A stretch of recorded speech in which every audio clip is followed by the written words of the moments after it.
Hi guys! Today we're going to be talking about calcium and how it's absorbed, since it's a vital component in the whole bodily function. Because 99% of it is found in your musculoskeletal system, but 1% is found in your bloodstream. And it is actually more important than you think. Unless you're a nutrition nerd like me, then you probably know how important it is. The absorption level for calcium is about 25 to 35% when you're an adult, like 18 plus, like me. But if you are in your pre-teens or in your teens, then it can reach to about 75%. And the reason why it can go so high is because you're developing and you're in your developmental phase, and you're developing both your spongy and your hard bones. So you need the calcium to develop properly. Calcium can be absorbed in two ways. It can be absorbed by passive diffusion, which just means that it goes from a higher osmolarity to a lower. So I always imagine it that you're standing in a room, you're at a party, there's so many people, you can't even move, but there's also a party just next door, there's not a lot of people, and you can actually dance. So why not rather go to the other party with less people in it?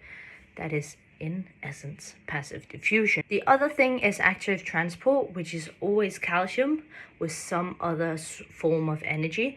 It could be ATP, which is known as primary active transport, but it could also be secondary active transport, which just means that you also have energy. It's just not ATP that's being used to transport the calcium into the cell membrane or absorbed or whatever is going, but it's just something different than ATP, and that's called secondary active transport. Now, calcium gets absorbed throughout the entire intestines, from the small intestines down to the colon, but the absorption rate is most effective in the first start of the small intestines, which is also known as the duodenum.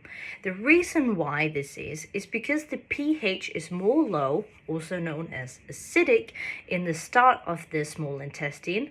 And the reason why this is better is because when the pH is low, or the surroundings are more acidic, then it keeps calcium in its ionic form, also known as Ca, and then a small 2 and a small plus, Ca2+.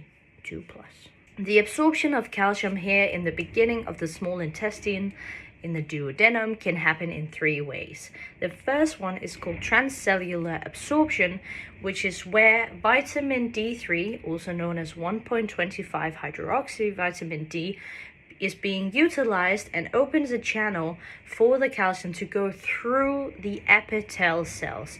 Now, if you imagine the microvilli,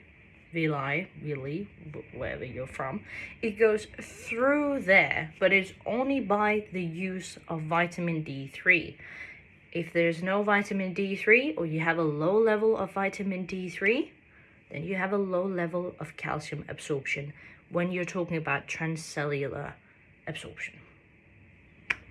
It can also happen via passive diffusion, which is that it just crosses the cell membrane, just flies in, and it's in there.